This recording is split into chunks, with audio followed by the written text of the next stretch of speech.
Okay, everybody, we're going to get started. I'm so excited about today's webinar. My name is Judy Browse, and I'm the Executive Director of NAAEE, and I have my camera off because our internet is a little shaky. Really excited you could all join us today for a webinar looking at statewide evaluations for collective impact. A big title, and we've got two great people who will be helping us understand this and dig into what's going on in Colorado and what's going on in Rhode Island. So Katie and Jeanine will be our speakers today, and I'll introduce them more fully in just a minute. Just some introductory comments. First of all, I really want to thank all our affiliate co-hosts who work with NAAEE to sponsor this monthly webinar series. We really appreciate all you do in your state and province, and we really appreciate you joining the webinar, promoting it to your folks. And I really encourage everyone to join your state affiliate or your provincial affiliate if you haven't done so. So much good work is happening. The best way to interact with us is through the chat room, since we have everybody muted because we have so many people on the line. So you can put resources in, you can send questions, if you have an issue, please raise it in the chat, and we'll be monitoring that as we go along. And it's also great if you have any resources for everybody. As Katie and Jeanine are talking, you might have some things that you think will really back up what they're saying. So this is all about learning and all about interacting with each other. And if you do have any technical problems, we have two great people that are helping us. Kristen and Colby, just email them or write a note in the chat box and they will help you if you're stuck on something.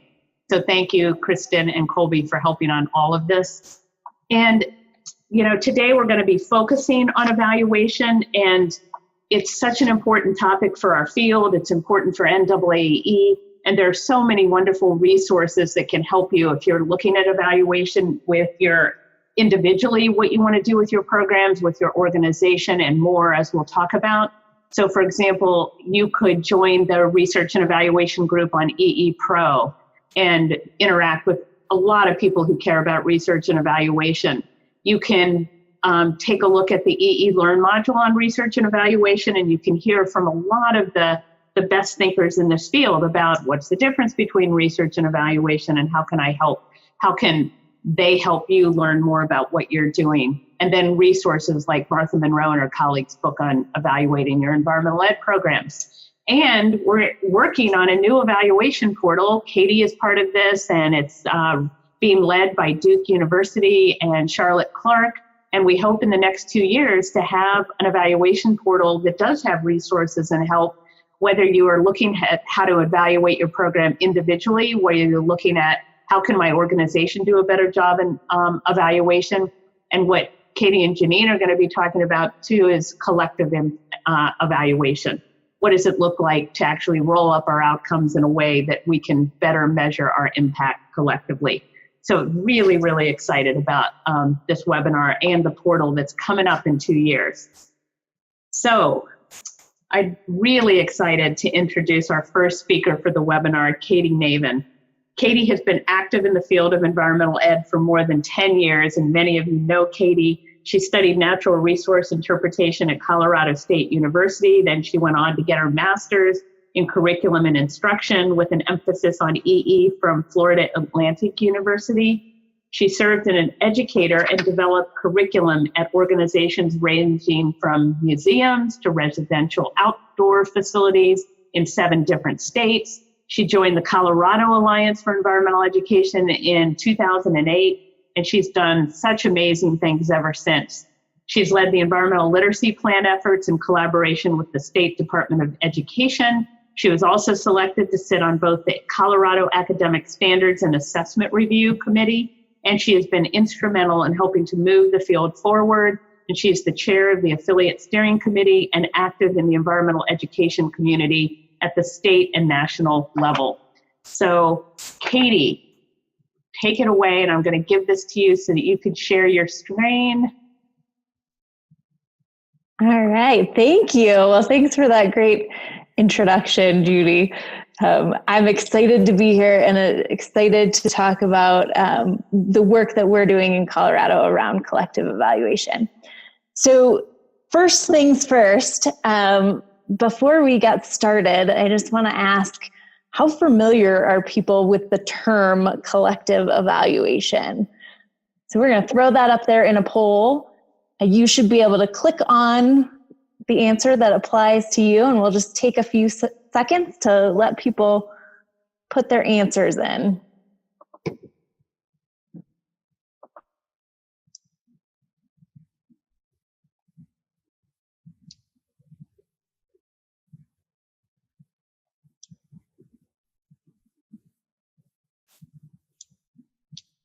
Awesome.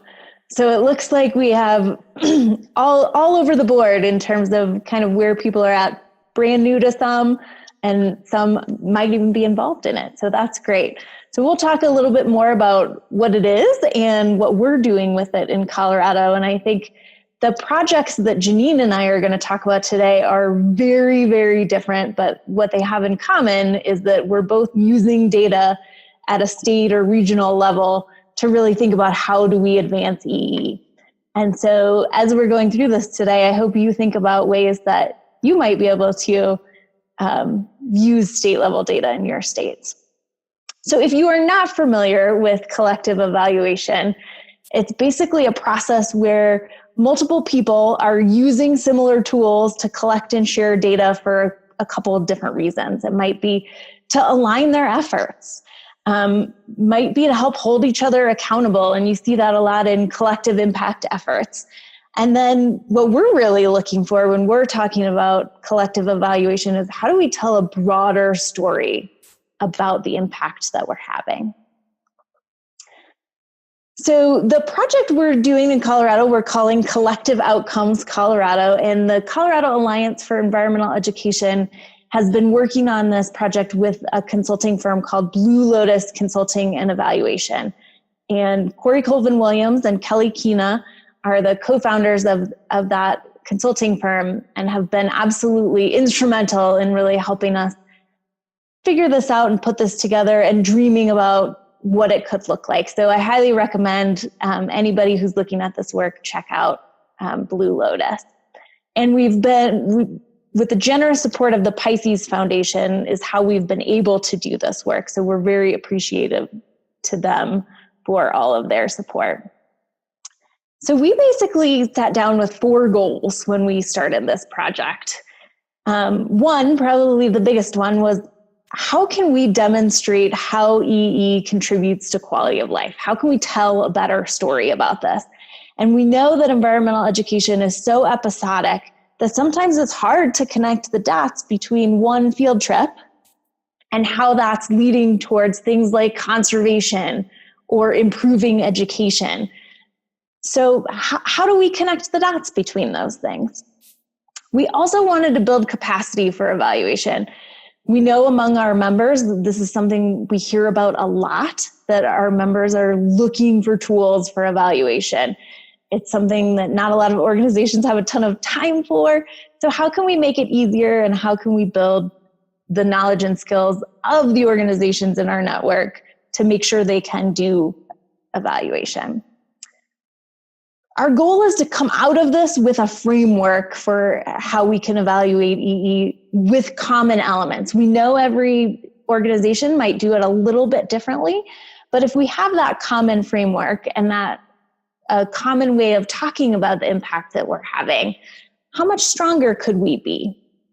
And then finally, we know, we've heard from a lot of our members that a lot of times organizations are measuring what they think funders want to hear.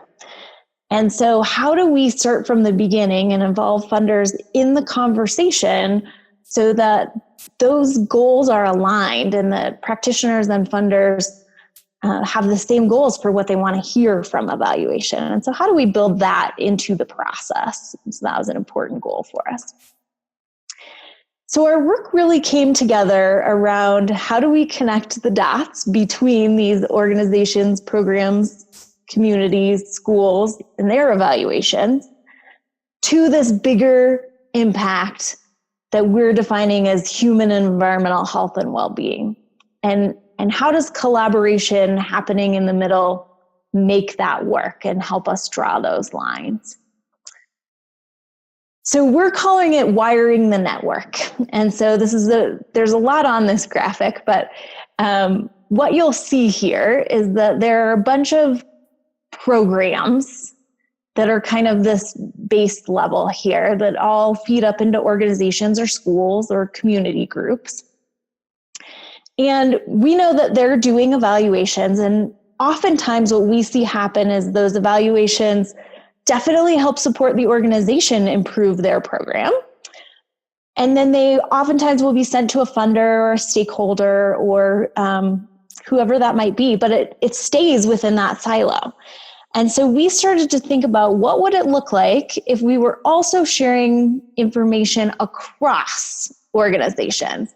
And if you're an organization that has a similar goal to another organization, and you're talking about what you're learning and what's working and what's not working, how much greater of a story can we tell and how much more can we improve our programming?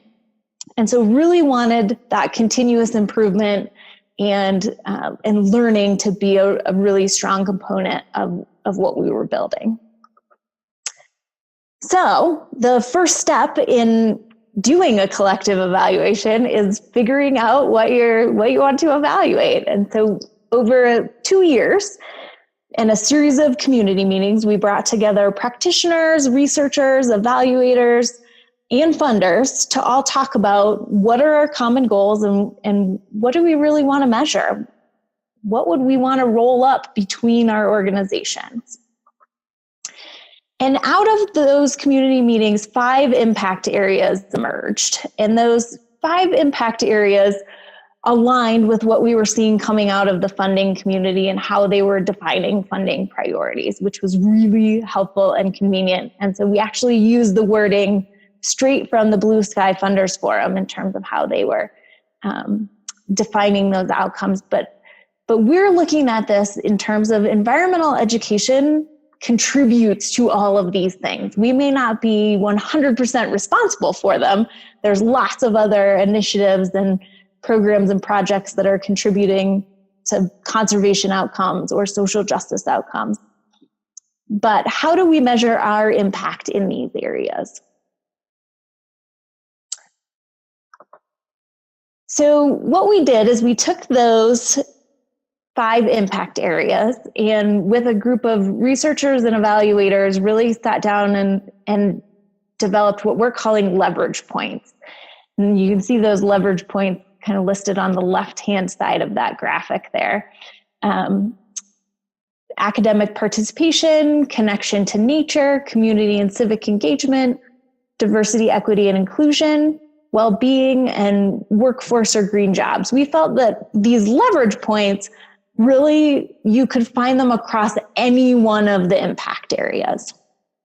And so in putting them in a grid, we were able to basically define what the intersection of each of those leverage points and the impact areas looked like.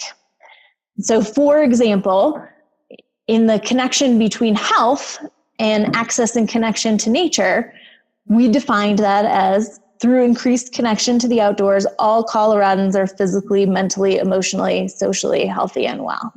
And we did this process for every single one of the boxes on this list to really start to think about what are we driving at and what are the things that we really want to know.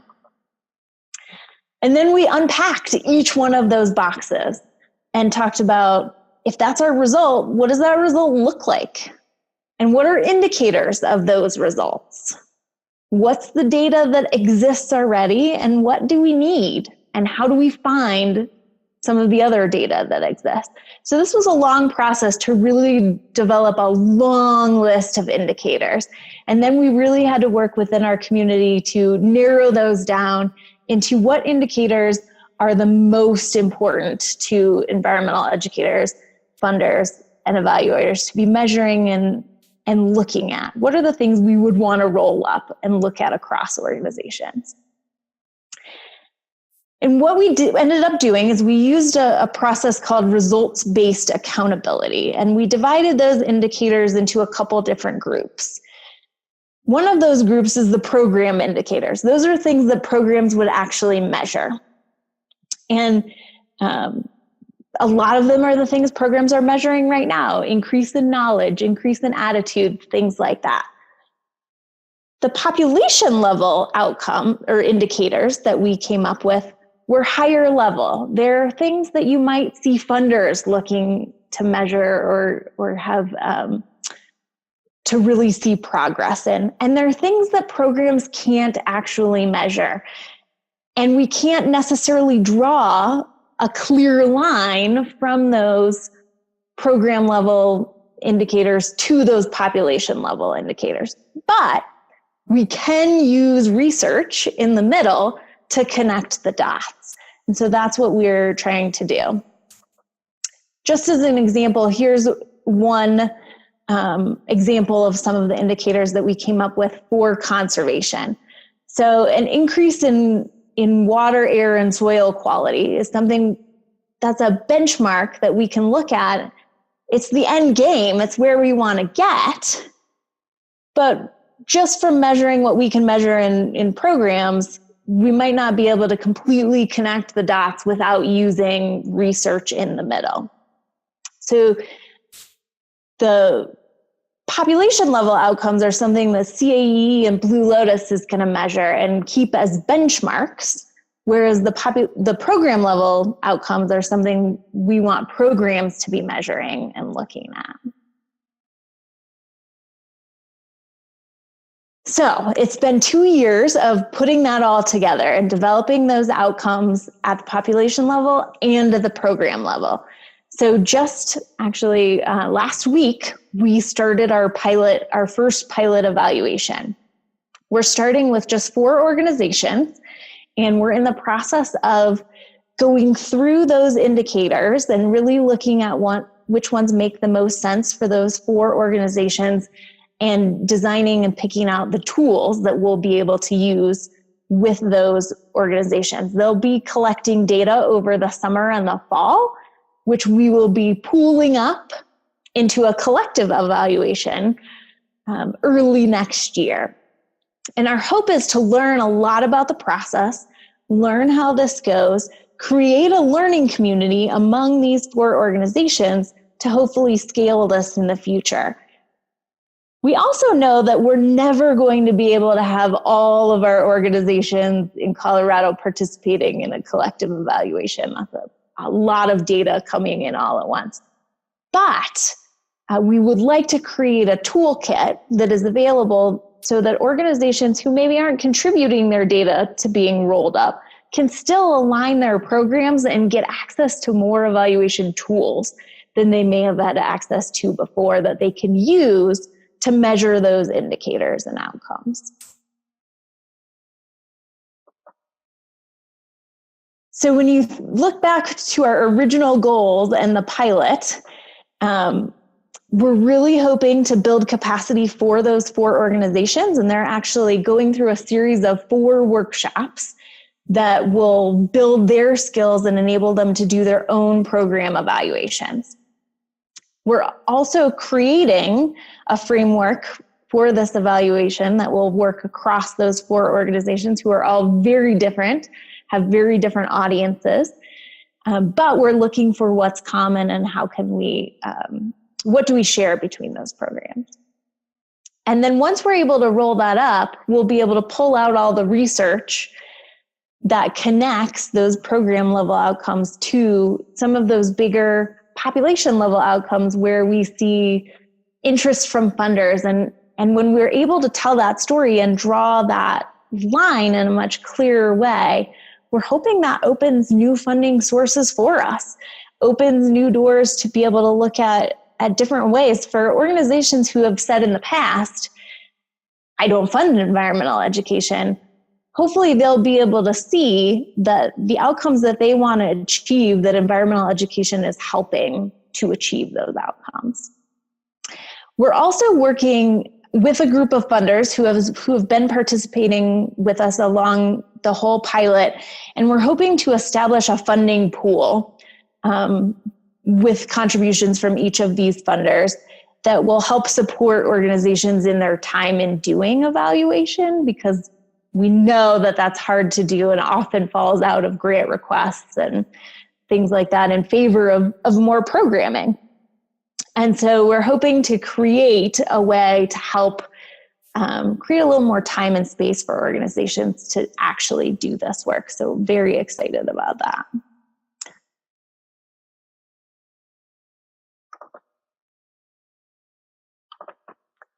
So that's where we are right now in terms of this process. So this is only half the story, as we're just getting started in collecting the data and what that will look like as it plays out. But I hope this is something that other states might be able to think about and think about how it might help the organizations in their states or provinces or regions. The other thing I will say is, as Judy mentioned, NAAEE is building this evaluation portal. As part of that, there are 3 case studies. We are one of them, who are all working towards collective evaluation. So we're definitely not the only group out there who is doing something like this. The Alliance for Watershed Education and the Oregon Outdoor School for All is also doing collective evaluation work. And it will be exciting to see what all of these groups come up with and what they learn as they go through this process and develop strategies and tools that will then hopefully be shared across the whole network. So definitely keep your eyes open for those types of things. We would love to share what we've learned so far about the process and the work that goes into bringing a community together around what do we want to measure, and leading that process and thinking about the system as a whole. So definitely will share my contact information. But now I do want to turn it over to Jeanine to talk a little bit about the work that she's been doing. So wait a minute, Jeanine, before you step in, we're just going to see if anyone has 1 or 2 questions for Katie, and then I'll introduce you, Jeanine, if that makes sense as you stop sharing your screen, Katie. And thank you so much. I did have one question. Somebody wrote and asked, how do you decide what the evaluators, how do the evaluators, for example, in your conservation example, decide they're going to look at the actual conservation results and what the program people are collecting? Did that come out of you all meeting together to decide, okay, the program evaluators are looking at this, and the program producers are looking at these things, and the program evaluators, Blue Lotus, is going to be trying to roll that up and look at the actual quality of the soil or water or whatever you're doing? Does that make sense? I think so. So I'll attempt to answer that. So all of those different groups were involved in defining what those indicators were. So we brought all of those folks together to say, what's most important to you in your role? And then the slide that you saw was actually when we actually asked them to narrow down and prioritize those. We used a consensus process to come up with what those are. So there's already agreement that those are kind of the indicators that we'll be looking at through the collective outcomes process. I think we're very, very clear through the whole process that your organization may want to measure something that's not included there. Yeah. And that makes total sense. And we definitely want you to do that. And we want this to be adaptable. But we had to narrow down kind of and get to a manageable, feasible, doable number of indicators, which was really hard. So that we'll provide the tools for those, and hopefully we can grow that over time. And that's great, Katie. Did that answer that? Yes. And then just one more, and then I'll introduce Jeanine. Is just a quickie. What are the 4 organizations in your pilot? There were some others that we'll ask later on at the end of the session. Oh gosh, you're testing my memory here. So we've got Heart J Center, Catamount Institute, Walking Mountain Science Center, and one more that I'm blanking out on. I'll think of it and I'll type it in the chat box. Great. Okay. Whoops. So sorry about this, you guys. Just don't pay attention to the what's up there. And Jeanine, I would like to introduce you now. We are so lucky that our next speaker is equally impressive to Katie. Jeanine Silversmith is the project manager for the Rhode Island Environmental Education Association. She started her career as a high school biology teacher, then a middle school science and math teacher. She then joined the Wildlife Conservation Society's education department at the Bronx Zoo, running the Girls for the Planet Earth program, which was a recipient of the 2005 AZA Education Award, which is very exciting. She was inspired by Rich Lou's Last Child in the Woods, and she started the Rhode Island's Families in Nature, a family nature club, and is the author of the Rhode Island Family Hiking Guide and Journal. Jeanine has been a member of the Rhode Island Association for Environmental Education since 2008 and was thrilled to join the team in 2012 through an EPA grant-funded program. In addition to her role at RIA, Jeanine also sits on the board of directors for the South Kingston Land Trust and is the mom to 13-year-old Sierra and 11-year-old Devin. So Jeanine, take it away. Okay. Just share your screen. I think I did. Did it come up? Here it comes. Okay. Can make this big. Okay, great. Thank you so much, Judy. And thank you, Katie. And I'm just so glad that you're all here with us today, virtually. I'm going to give you a sense of our survey that we did last spring. I'll give a quick overview of the why and the how we conducted the survey. And then I'll share with you some of the results and how we're using those results to move forward. I also want to thank the Pisces Foundation and the Rhode Island Foundation for funding this project. Okay, so, how did we get here? Why did we decide to do this survey? And I tried to emulate Judy here when I was putting my slides together and have funny little cartoons and stuff, and I failed miserably. So, I tried to put things popping up. I hope I did you proud. I make you proud, Judy. So why did we decide to conduct this survey? Well, some of you may know that in a few years ago, in early 2016, we embarked on our largest project to date, and that is developing a tool to assess environmental literacy in our student population. So we call this, if I refer to AEL, that's the Assessment of Environmental Literacy, you'll know what that acronym is. Soon after we decided to do this, we brought together a group of experts from around the country. Some of you on the line, I know, were there.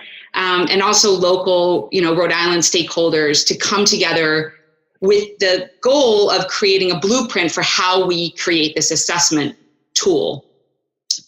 And what we quickly realized was that the how, we had to back up a little bit, and we had to do some work before we started in earnest on the development of this tool. We came up with 4 different initiatives from that summit.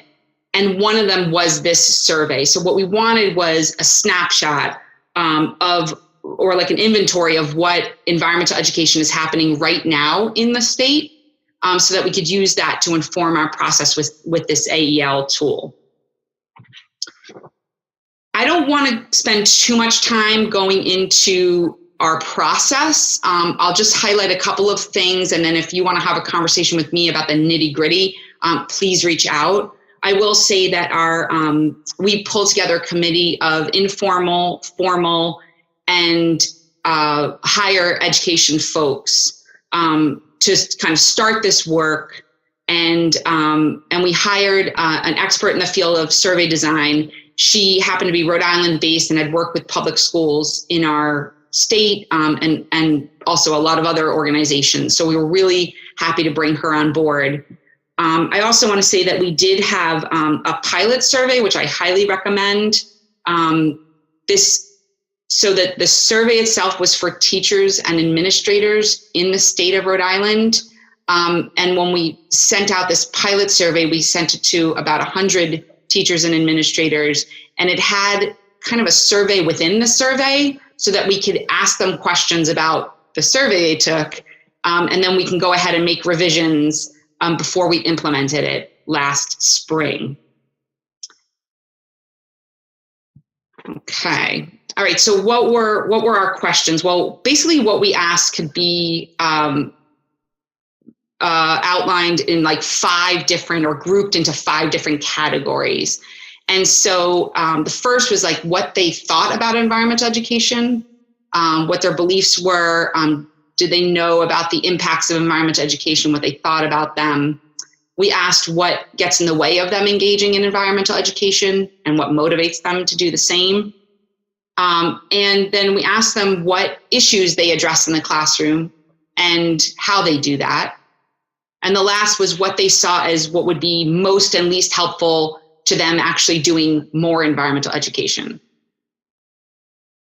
I should also say that from the very beginning of this project, we wanted it to be like open source for everyone. So, we want this to be shared. So I'll show you along the way some places where you can find our survey and what we learned from it, and the questions and so on, so that you can use them as well. All right, so I don't want to go first, like too much into the results. First of all, they're Rhode Island specific, so they're going to be different for your states. But also because I'm going to give you this neat way that you can like dive really deep into the results of our survey in just a moment. So I will tell you some kind of highlights. We had about 700 respondents.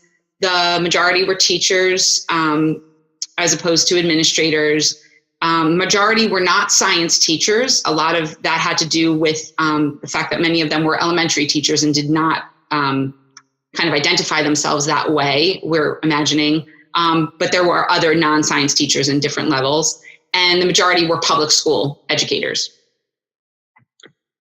We learned, probably not so surprisingly, that teachers and administrators don't feel quite prepared enough to support their students or the teachers that work under them in environmental education practices.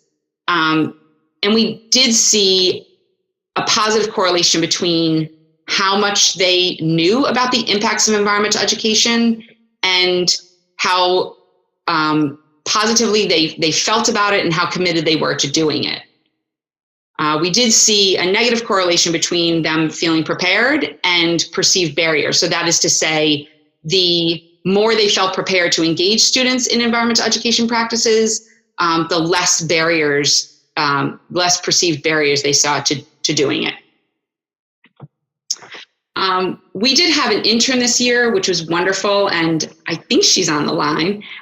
Jennifer Gribben, she worked with us, and she did a side analysis on our survey data that our survey designer did not do. What she was looking for specifically is to see if urbanicity was a significant factor in perceived structural barriers to doing environmental education. So she did not find that it was. So let me try to explain to you this, this graph. So she ran 4 statistical models, that's A, B, and C, and D along the bottom. And you can see the blue bars show teachers that work in an urban setting.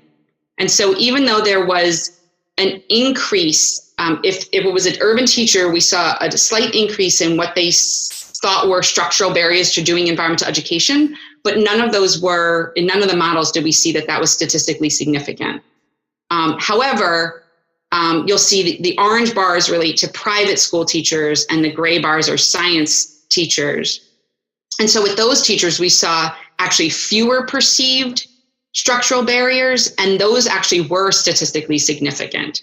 So it just like basically each of those shows a different statistical model she ran. So if you have more questions about that, reach out to me as well, and I can connect you with Jennifer because she is a statistician and I am not. Okay, so here's the really exciting thing. We were able at the end of this project to create an interactive dashboard on our website. And so I have the link here, or like where to find it, and I'm going to show it to you in a moment. But basically this is great. This is where you can dive really deep into our results. So let me just go here. So under environmental literacy educator survey is where you would find this.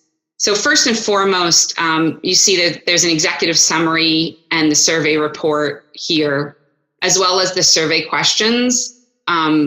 There's two sets of them. They're parallel. One was for who identified as teachers, and the other is for those who identified as administrators. So these are all available for you to use as you will. But if you scroll down, you'll see this section here.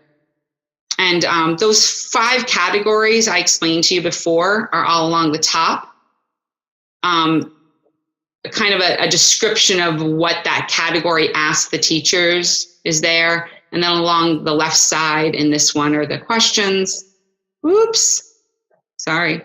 And then along the right side and on the bottom is all demographic information that you can filter by. And so there's some buttons on the bottom here if you want to reverse what you did or share it or download it. Are you showing your website right now? I am. Yeah, it's not showing up. Yeah, unless Kristen, is it showing up for you? No, I think Jeanine, you've got just the application PowerPoint sharing right now. So you might need to stop your share and start again and share your desktop. Oh, darn. Sorry. Okay. Let's try. Aha. Better? Yes. There you go. Oh, I'm so sorry. Okay. So let me just quickly, environmental literacy educator survey. This is what I was saying about this, the executive summary and the report and the questions are available. And then here is the dashboard. Okay. So here are the 5 categories of questions. And then depending on, there we go. Some of them look a little differently than this, but you can look for, this is like motivators for engaging in environmental education, like what motivates you to engage in environmental education. And then along the bottom is along the left side is my commitment to the environment. And then here's the key to what those colors mean. It might even be easier when we set you loose at the end of this webinar. I know you're going to go straight to this website and play around with it. But here are the filters, the demographic filters along the right-hand side. Okay. So for motivators, I just want to point out something here. We asked them how much it motivates them, their responsibility to address the next generation science standards. And this was something that was surprising to us. You know, almost 50% said that it somewhat or to a great effect motivates them to engage in environmental education. So at least some of the teachers that took this survey can see that environmental education can help you reach the NGSS standards. There's also like barriers to engaging in environmental education.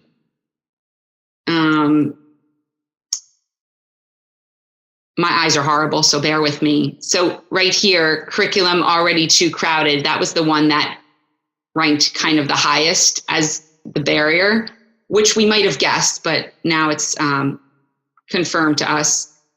Insufficient resources also ranked highly, and that it's not included in their teacher prep program, which is over here. Right. So then you can actually play around like, well, you look at their curriculum already being too crowded. Well, is that different for urban teachers? Does that shift? Oh boy. Okay. Spoiler, it shifts, but a little bit. I think with the screen sharing, oh, good. Okay, so it shifted a little bit. And then you can look at like, what about urban high schools? Does that change it? Okay, so there's also, for example, the environmental ed issues addressed in the classroom. When you look at them now, this is all of the responses. So you can see human impact on the natural world is the greatest, environmental justice was the smallest, are the least addressed in the classroom. Again, you can play around with these filters to see if it's different in a science classroom versus a civics classroom. So when you click on social studies teachers, okay, then environmental justice is here. Not too much of a difference, but as you might expect, habitat restoration was lower on that list. So I invite you to play around with these results a lot. What we have done is because this is so readily available to our members and environmental educator providers in the state, folks are coming here when they are starting to think about program development. And it's been really useful for that, because each individual organization, no matter how small Rhode Island is, doesn't want to do this kind of, or doesn't have the capacity to do this kind of large scale survey of teachers. So it's been really helpful to our EE community. And I'm going to go back to here.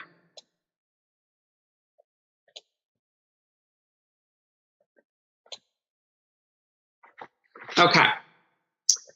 All right. So besides the fact that these results are really useful to our EE providers, which in and of itself has been pretty fantastic, now what? What do we do with all of these results and what we've learned from this survey? Well, first of all, as RIA develops our own professional development for teachers, we're using these results to inform that process, and also supporting our member organizations as they do the same. Another way we're using them is that as we reach out to communities or sectors in our state that we're very actively trying to engage, that are not kind of the typical RIA folks, we're able to point to some of this information to explain to them what environmental literacy or how environmental literacy relates to their work, and how they can better support environmental education within their field, and for the teachers in our state. And then with the legislators in our state, now we're really new to policy work on a state level, but I often use some results from this survey when I'm in conversations with state reps and state senators to point to, pieces of legislation that we're trying to work on. So for example, I might bring up that the teachers in our state, according to this survey that we did, see professional development as one of the most helpful supports that they could get for doing more environmental education. So this is helping move folks in our State Department of Ed to consider, teaming up maybe with the informal community to do professional development for these teachers. And then also getting back to the assessment of environmental literacy, or the AEL, we knew going into this that we did not want this to be like a traditional or high stakes testing or test. And we knew that we didn't want it to be a burden to teachers and administrators, and certainly not to students. So based on the results from this survey, we're looking now for this AEL tool to be a teaching tool that teachers will want to use to meet the standards that they're already required to meet. And again, for it to be shareable and scalable across the country. And then I'm going to call out a few of you. I don't know if you're on the line, but I've had conversations with some folks around the country already. For example, our Connecticut affiliate, CAAEE, is really interested in doing the same survey, maybe with some slight modifications. And so, here are the questions, CAAEE, Connecticut, go nuts, use it. There's no restrictions on it. We own it and we're sharing it with everyone. So, so they can take it and run with it. At about the same time that we were doing our survey, Maine was embarking on a very similar type of survey. They were actually asking formal and informal educators of all kinds about the environmental ed that's going on. So we spoke to each other, and I hope that we were helpful in their process as well. We actually just went up to Maine a couple of months ago for the research symposium, and that was fantastic. We were sharing information from our survey, and they were sharing information from theirs, and we think it was really a productive experience. And then the Illinois affiliate is thinking about doing something similar, maybe on a regional level.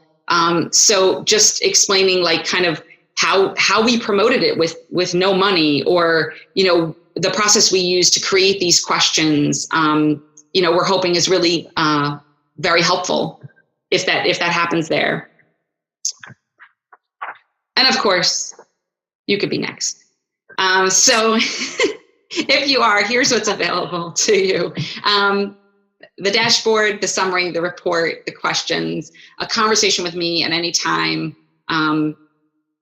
of course, available to you. And there's the link, and you'll be getting these slides at some point. So if you can't find it on our website, it'll be here. Okay, that's it from me. Any questions? Jeanine, thanks. And again, let's take a couple of questions for Jeanine, and then we'll open it up for both of these presentations. And by the way, Jeanine, your slides were excellent. And I really love that all the information is open access. That is so great that we can learn from each other and take your experiences. That is just brilliant. So I think that's great. We did get a question for you. And you might have mentioned this, and I couldn't remember, but one of our attendees asked, how many individual responses did you get? And just to clarify, was it just middle and high school? So we had 702 responses, and that included the pilot survey responses that we were able to use. So some of the questions were thrown out, and obviously we didn't use the answers to those questions, but it was 702 individual respondents that we were able to use. And no, it was not just middle school and high school, it was K-12, and it was public, private, charter, any content area. Great. Okay, if anybody has questions for either Jeanine or Katie, and I'm going to go back and share mine for just a second here and hope that we don't get other things that are open on my desktop. Give me a minute. But please enter in any questions that you have through the chat. That would be fantastic. Judy, I've got a question that has come in from before the webinar. If you'd like. Okay. Go for it. It's for both Katie and Jeanine, or either. How have you managed to coordinate efforts across program types, such as residential, day programs, formal and non-formal, et cetera? So I'll go first, just because I think mine's a simple answer. So we focused only on formal educators for this. So we did not do that. I know the folks in Maine did, so it's a question that you can ask them on how they promoted it and how they gathered that information.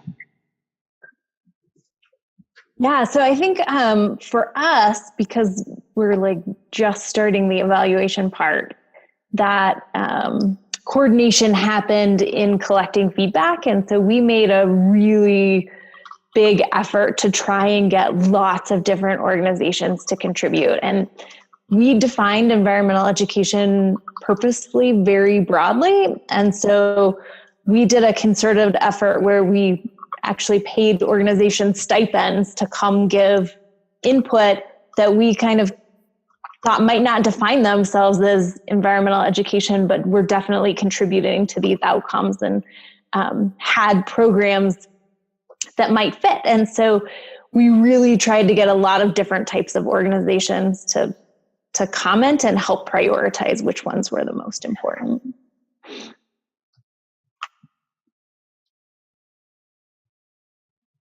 Great. Judy, go ahead. Oh, I was just going to say, Jeanine, Ashley asked if you provide any kind of incentive to get people to fill out the survey. Yes, we did.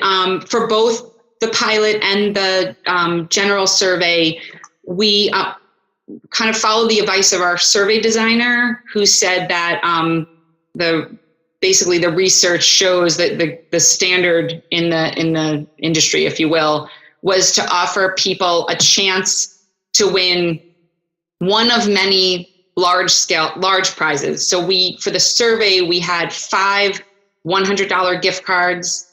And for the general survey, we had 10 $100 gift cards. And a lot of people left their email addresses for those to be part of the raffle, if you will.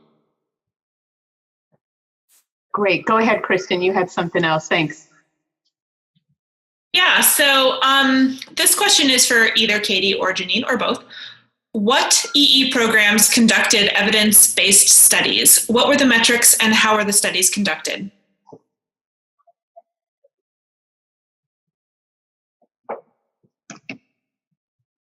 Gosh, I'm not even sure how to answer that. I know here in Colorado, there are a lot of different organizations that are undergoing evidence-based studies, and there are different pockets of folks who are doing internal evaluations versus hiring evaluators versus actually working with universities to conduct their evaluations and have it be more research-based. There are a couple projects that I could maybe compile and send out, but at least in our case, for this project, we're just starting that, and we've only got 4 organizations that are contributing to that, but I may not have understood the question correctly. Could you actually repeat the question, Kristen? Sure. The question was, what programs conducted evidence-based studies? What were the metrics and how were the studies conducted? Yeah, I don't know if mine really applies there, unless I'm misunderstanding the question. Here's a simpler one. Jeanine, how did you gather contacts for all of these people, or did you rely on it being shared by school administrators? Oh, okay. So here, I'm going to show you. Do you see this? This is the thing I wear on my wrist so I don't get carpal tunnel syndrome. So I suggest you get one of those. Because I sent a lot of emails, is my point. So we sent it out through the RIA channels. We asked our member organizations to send it out as well. And that was pretty effective. The Commissioner of Education has a weekly memo. And so we had asked him, the former commissioner rather, he's not here anymore. We had asked him if we could put notification in his weekly memo, and he said yes. So we had kind of like it's coming, you're going to get it, here it's open, can you please? We had I think 3 or 4 notifications there. We sent it out through the School Superintendents Association, the Principal Association, the Charter School Association, the Catholic School Organization, all of those kind of umbrella organizations. And then I did something that was a little wacky, which was I actually looked, it's Rhode Island, remember, I actually wrote a personal email to every single principal in the school, in the state, hence this. And I had a relationship with a lot of them, or could point to something that was relevant to their school. Again, it's Rhode Island. I basically wrote an individual email to everyone, and actually that paid off because I would send a batch of emails and then I would see a big spike in survey responses. Okay, another question. Katie, what is your biggest challenge going forward with what you're trying to do?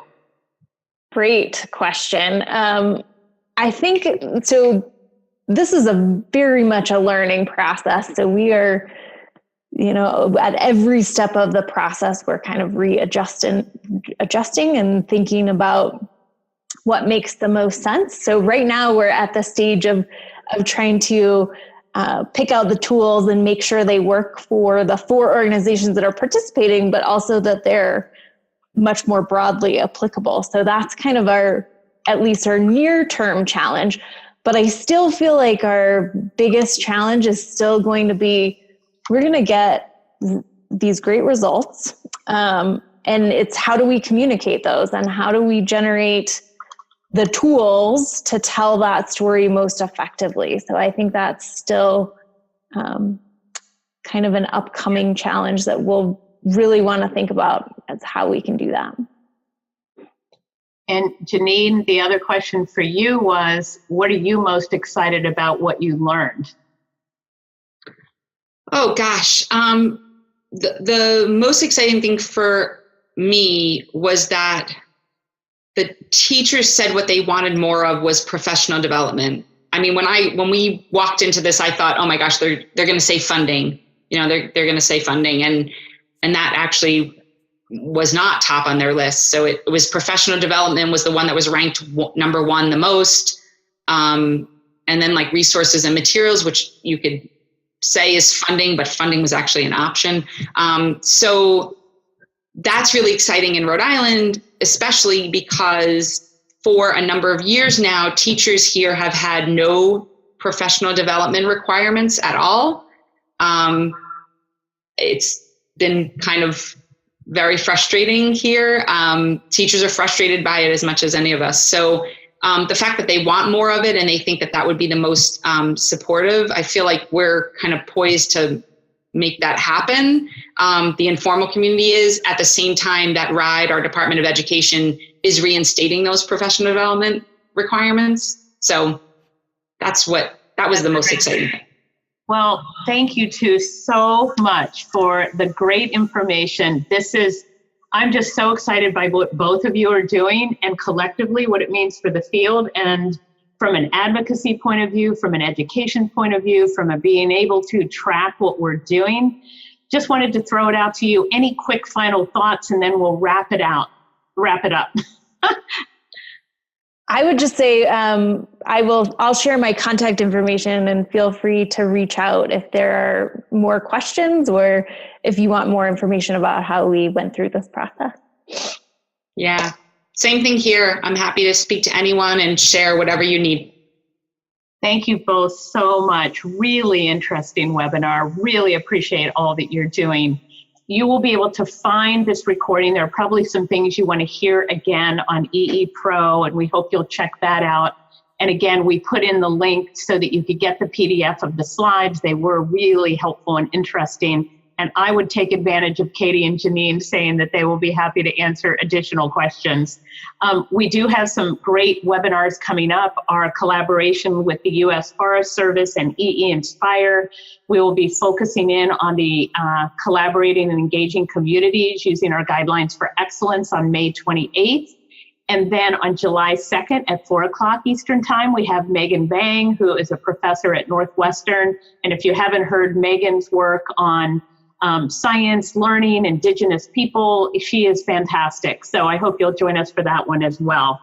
And please keep your eyes open. We will be having registration opening up for our conference in Lexington, Kentucky. Yay, Jeanine.